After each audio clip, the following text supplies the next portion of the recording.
But let's talk about the last 2 weeks in particular.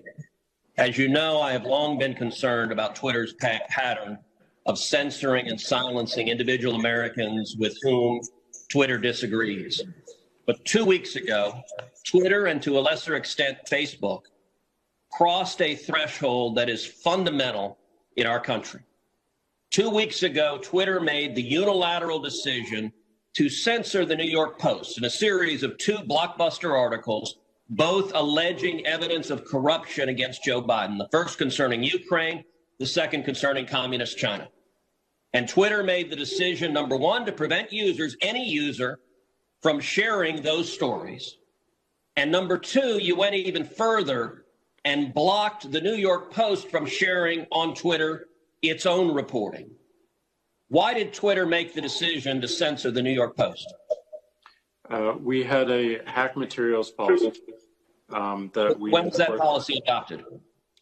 In 2018, I believe. In 2018, go ahead. What was the policy? So the policy is around limiting the spread of materials that are hacked. We didn't want Twitter to be a distributor for hack materials. We found that the New York Post, because it showed the direct materials, screenshots of the direct materials, and it was unclear how those were attained, that it fell under this policy. Now, so in your view, if it's unclear the source of a document, and in this instance, the New York Post documented what it said the source was, which it said it was a laptop owned by Hunter Biden that had been turned into a repair store. So they weren't hiding what they claimed to be the source. Is it your position that Twitter, when you can't tell the source, blocks press stories?